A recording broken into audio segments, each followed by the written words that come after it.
député Kusonda Ajibade Mukaram láti ìlú Pòbẹ̀.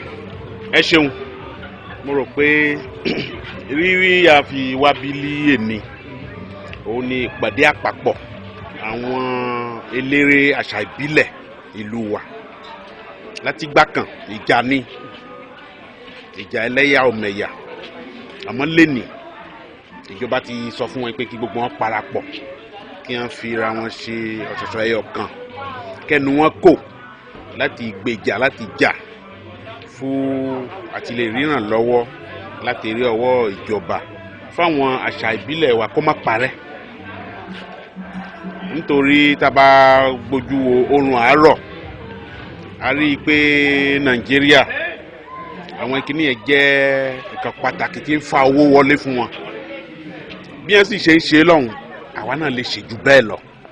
Pàtàkì ni pé kẹnu wa kò kí a parapọ̀ ká ran ara wa lọ́wọ́ fún dàgbàsókè nǹkan tá a fi wá bílẹ̀ nìyẹn. Ẹ ṣe bọ́jẹ́ ti tètè dé tẹ́lẹ̀ lásìkò tí mo gba ọ̀rọ̀ mo ti ṣàlàyé.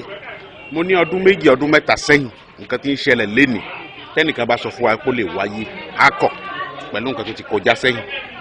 Àmọ́ síbẹ̀síbẹ̀ náà Ọlọ́run dìde ó ní kíjà náà parí ká parapọ̀ ká di ọ̀kan. Bó ṣe ṣẹlẹ̀ yìí náà bẹ́ẹ̀ náà ni ó ṣẹlẹ̀ ní ọ̀dọ̀ àwọn tí ń jà nídìí mọ́ṣáláṣí, nídìí àwọn tí ń jà ní àtórí kábíyèsí, nídìí àwọn onímọ́tò, àwọn oníṣẹ́mìgàn. Bí ṣe ń ṣẹlẹ̀ tí gbogbo ẹ̀ bá ti ń ṣẹlẹ̀ lọ tó bá yé wa sí pé ká parapọ̀ ká fi lè ní agbára ká fi lè ṣẹ́gun gbogbo ìṣòro tó wà níwájú wa yóò jẹ́ ìrànlọ́wọ́ yóò jẹ́ ìdàgbàsókè fún ìlú wa. Inú wa dùn nítorí eléyìí kan ò sí tẹ́lẹ̀.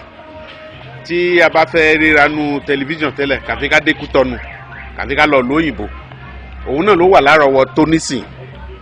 À ń kí àyìn a sì ń fi à ń pe Ọlọ́run pé ìrànlọ́wọ́ láti rí ọwọ́ Ọlọ́run kó máa jẹ́ tiyín kó máa bá yín gbé kí ilé iṣẹ́ yẹn kó máa dàgbàsókè.